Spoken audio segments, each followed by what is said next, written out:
पेड़ की एक बड़ी सी डाली पर सुंदर घोंसला बना हुआ था। वो घोंसला था मीनू चिड़िया का। आज तो मैंने बहुत मेहनत से दाना इकट्ठा किया है। सोचा है आज थोड़ा अच्छा खाना बनाऊंगी। मीनू चिड़िया ने अपने घोंसले में चूल्हा जलाया और बड़े प्यार से गरम गरम मसाले वाले चावल बनाने लगी। वाह, आज तो खुशबू भी कितनी अच्छी आ रही है। अगर मीनू मासी आती तो उन्हें भी जरूर खिलाती। उसी पेड़ की ऊपर वाली डाली पर भूरा कौवा, भूरी कौवी और उनका बेटा जग्गू। मम्मी, मम्मी, मुझे नीचे से बहुत अच्छी खुशबू आ रही है। हाँ बेटा, मुझे भी आ रही है। लगता है नीचे वाली डाली पर कोई बहुत स्वादिष्ट खाना बना रहा है। भूरी कौवी नीचे झांकती है। अरे, ये तो मीनू चिड़िया का घर है और वो तो बहुत स्वादिष्ट खाना बनाती है। मम्मी, मुझे वो खाना चाहिए। मुझे बहुत भूख लगी है। जग्गू बेटा, अगर हमें अच्छा खाना खाना है तो हमें थोड़ा दिमाग लगाना पड़ेगा। क्यों ना हम मीनू चिड़िया के घर से खाना चुरा ले? वाह मम्मी, ये तो बहुत अच्छा आइडिया है। तीनों कौवे धीरे धीरे हंसने लगे। उनकी आंखों में लालच साफ दिखाई दे रहा था। लेकिन अभी नहीं, हमें इंतजार करना होगा। जब मीनू चिड़िया घर से बाहर जाएगी तभी हम चोरी करेंगे। नीचे मीनू चिड़िया को जरा भी अंदाजा नहीं था कि उसके घर के ठीक ऊपर 3 चालाक चोर छिपे बैठे हैं। दोपहर का समय था। मीनू चिड़िया का खाना बनकर तैयार हो चुका था। घोंसले में गरम गरम मसाले वाले चावल की खुशबू फैल रही थी। खाना भी बन गया है। अब बस थोड़ा सा पानी भर लाती हूँ, फिर आराम से बैठकर खाऊंगी। मीनू चिड़िया अपने घोंसले से उड़कर पास की नदी की ओर चली गई। मम्मी, मम्मी, वो देखो, मीनू चिड़िया घर से चली गई। हाँ, यही मौका है। चलो जल्दी, मीनू चिड़िया आने से पहले हमें अपना काम पूरा करना होगा। तीनों कौवे धीरे धीरे नीचे उतरते हैं और चुपके से मीनू चिड़िया के घोंसले के अंदर घुस जाते हैं। वाह, इतने सारे चावल! जल्दी खाओ, जल्दी! तीनों कौवे मिलकर पूरे के पूरे चावल खा जाते हैं। अब मजा आया। पापा, वो देखो खिलौने! जग्गू को मीनू चिड़िया के घर में रखे कुछ छोटे छोटे खिलौने दिखाई देते हैं। मम्मी, मुझे ये घोड़ा चाहिए। ठीक है बेटा, उसे भी उठा लो। तीनों जल्दी जल्दी सामान उठाते हैं और वापस लौट जाते हैं। थोड़ी देर बाद मीनू चिड़िया पानी लेकर वापस आती है। अब आराम से खाना खाएगी। लेकिन जैसे ही वो खाना परोसने जाती है, वो हैरान रह जाती है। अरे, ये क्या? मेरे चावल कहाँ गए? पूरा बर्तन खाली था। अभी तो सब ठीक था। इतनी जल्दी सब कैसे गायब हो गया? तभी उसे एक और चीज दिखाई देती है। अरे, मेरे घर के कुछ खिलौने भी गायब हैं। अब मीनू चिड़िया को समझ आ गया। लगता है मेरे घर में किसी चोर ने चोरी की है। मीनू चिड़िया बहुत परेशान हो जाती है। अगर आज चावल चुराए हैं तो कल कुछ और भी चुरा सकते हैं। लेकिन उसे अभी तक ये पता नहीं था कि चोर उसके सिर के ऊपर ही रहते हैं। उधर तीनों कौवे बहुत खुश थे। मम्मी, आज तो बहुत मजा आया। हाँ, मीनू चिड़िया को तो पता भी नहीं चला। लेकिन हमें रोज रोज वही चोरी नहीं करनी चाहिए। क्यों? क्योंकि अगर रोज उसी के घर चोरी करेंगे तो वो जल्दी हमें पकड़ लेगी। तो फिर आज हम कहाँ चोरी करेंगे? तभी हवा में एक और स्वादिष्ट खुशबू फैलती है। ये कैसी खुशबू है? लगता है मीनू मासी के घर से आ रही है। मम्मी, मुझे फिर से भूख लग गई। हाँ बेटा, और आज हमारा अगला निशाना वही होगा। तीनों कौवे शैतानी हंसी हंसते हैं। अगली सुबह जंगल में हल्की धूप फैल रही थी। मीनू चिड़िया अभी भी कल की चोरी के बारे में सोच रही थी। अगर आज चावल चुराए हैं तो कल कुछ और भी चुरा सकते हैं। तभी मीनू चिड़िया अपनी मीनू मासी से मिलने चली जाती है। अरे मिन्नू बेटा, आओ आओ, आज मैंने तुम्हारे लिए गरम गरम खीर बनाई है। वाह मासी, आज तो बहुत अच्छी खुशबू आ रही है। लेकिन ऊपर भूरा कौवा, भूरी कौवी और जग्गू इस खुशबू को सूंघ चुके थे। आज तो खीर की खुशबू आ रही है। लगता है आज हमारा दूसरा शिकार मिल गया। भूरा कौवा एक चालाक योजना बनाता है। सुनो, मैं बाहर जाकर आवाज लगाऊंगा। किस बात की आवाज? गर्मा गर्म समोसे, एक के साथ एक फ्री। वाह पापा, फिर मीनू मासी बाहर चली जाएंगी। योजना के अनुसार भूरा कौवा बाहर जाकर आवाज लगाता है और तभी भूरी कौवी और जग्गू घोंसले में घुसकर पूरी खीर का बर्तन चुरा लेते हैं। वाह मम्मी, आज तो बहुत मजा आएगा। थोड़ी देर बाद मिन्नू मासी वापस आती है। चलो अब खीर खाती हूँ। लेकिन बर्तन गायब था। अरे, मेरी खीर कौन चुरा ले गया?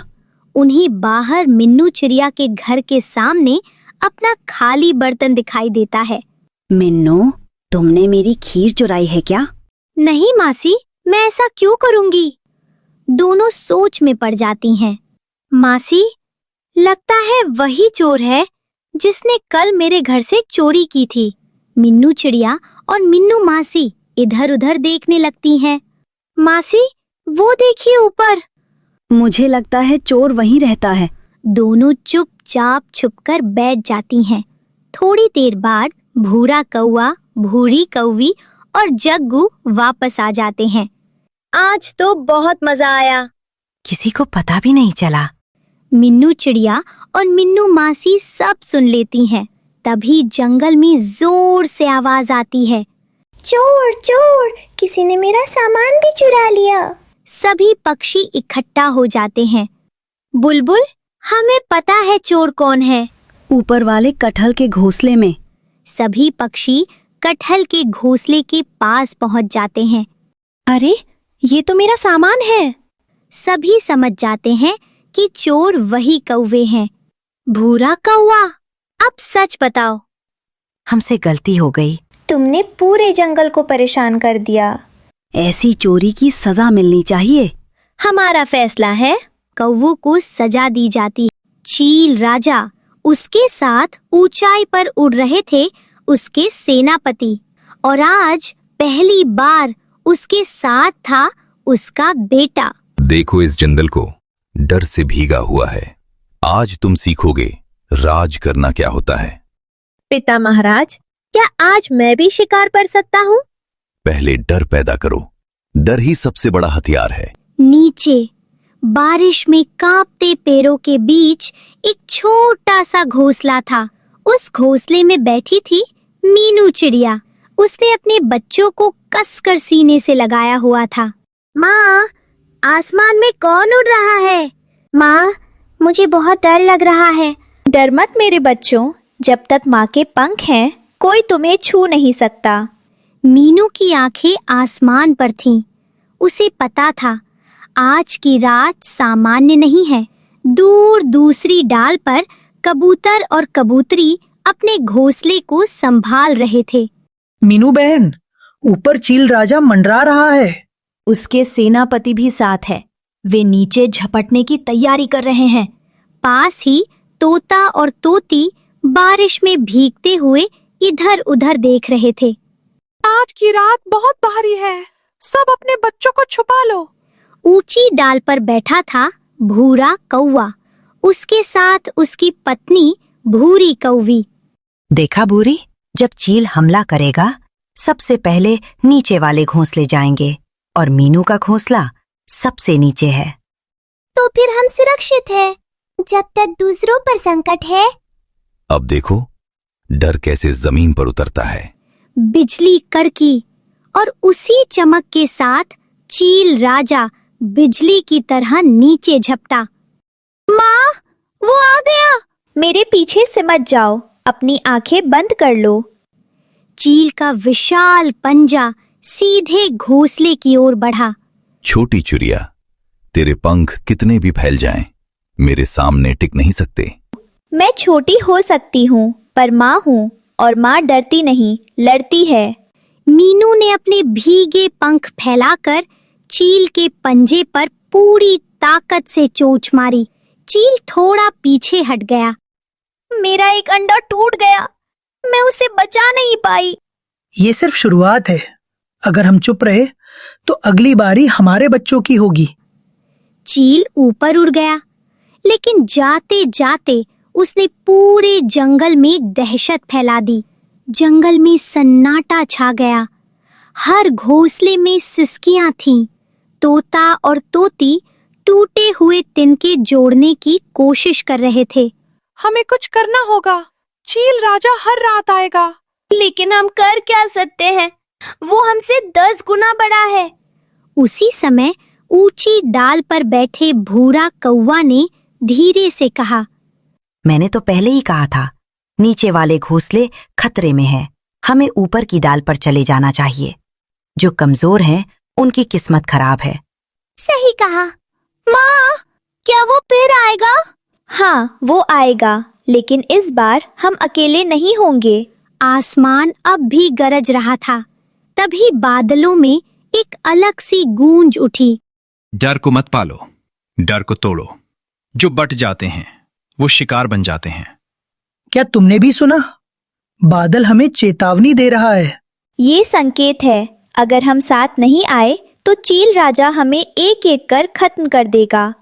तो क्या करें? कल सुबह हम सब मिलकर सभा करेंगे।